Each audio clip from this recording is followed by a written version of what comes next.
Any good therapist will tell you that negative thoughts lead to negative emotions. That's why it's so important to maintain a positive mindset when paying down your student loans so that it never feels overwhelming and so that you don't feel hopeless. So this video is going to show you how do you maintain a positive mindset when getting rid of your student loan debt, either by straight paying it off or by going for an income-based repayment program and going for student loan forgiveness.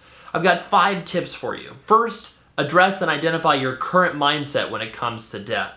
Do you feel like you've got it under control? Do you feel hopeless? Do you feel depressed? Do you feel anxious about your debt? Figure out where you're at. Really confront those feelings so they don't sit with you and fester and just cause pain and difficult emotions. Because again, negative thoughts lead to negative emotions. So first you have to identify what thoughts are you having about your loans. Because most likely it could be a myth. For example, everyone thinks that student loan debt can hold you back. A lot of people feel that way. Well, it doesn't. That's because with federal student loans, it's simply something that you can handle with an income-based repayment plan, which means it's never more than 10% of your income, and it can be even less if you utilize smart tax filing strategies and other tricks to try to mitigate your monthly payment. That's kind of what Student Loan Planner, our company, is all about. Now, when you figure out what your current mindset is, you're ready to move on to the next step. So, second question is, what is your motivation? Why are you trying to deal with your student loan debt? Obviously, it's different for every person, but maybe you just became a parent. Maybe you just got married. Maybe you want to buy a home. Maybe you want to feel like you can go on a tremendous vacation without having to worry, can I actually afford this? When you figure out what is your motivation, it's going to make managing the student loan debt something that isn't as scary because you know why you're having to confront this. You probably, if you're a parent, you want to provide a good financial example to your kids. You can do that. So you just need to figure out what is your why when you attack your student loans so that you can really stay motivated. Third is staying disciplined. Now, it's really easy to fall off the wagon financially. You might have something through no fault of your own that really runs up the credit card bill in a given month. Maybe your furnace breaks. Maybe your transmission breaks down. All kinds of unexpected expenses can come up. That's why you want to have a 6-month emergency fund in the bank so that you can handle any unexpected emergencies that come off if they're one-offs. And for those big recurring monthly expenses like rent and car payments, that's why you really want to focus your financial effort at making sure that those big recurring monthly expenses are affordable. As a professional or somebody with a middle class or upper middle class income, you will qualify for most loans thrown your way. That's a big temptation because what the banks will qualify you for is almost never what you should go and sign up for. So that's why we suggest that people keep their rent less than a quarter of their income, their household income. And if you're going to buy a house, try to keep that house purchase less than 2 times your household income.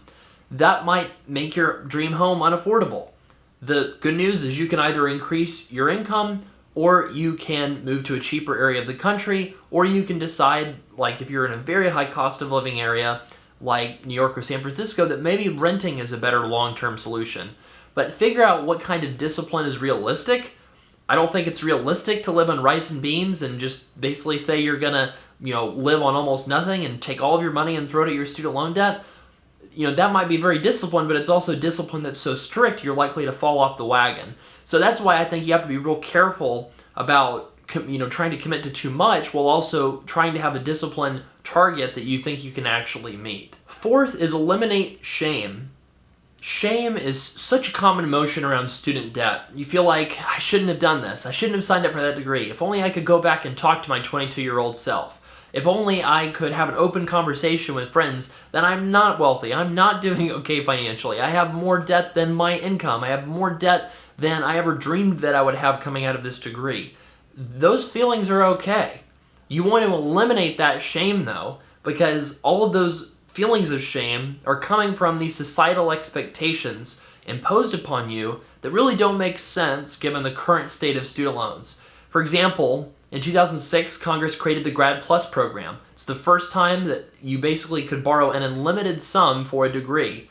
The schools realized this, and then when income-based repayment got introduced in 2009, now schools realized that they could charge an unlimited sum for degrees, and the students could pay a limited amount of money based off of a percentage of their earnings. In 2013, when this got expanded to being able to pay 10% of your income instead of 15%, This has been rocket fuel to the student loan crisis in America, where you can take out as much money as you want for a graduate degree yourself, or for undergrads, parents can take out an unlimited sum for multiple children. So this is a massive flaw in the student loan system, and you're not to blame for that.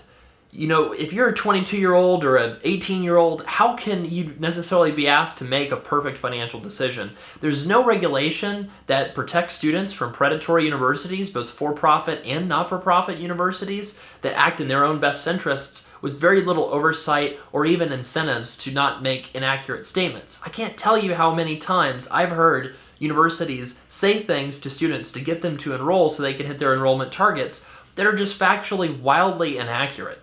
For example, one dental school actually told their students that the average repayment period was 7 years for their student loans.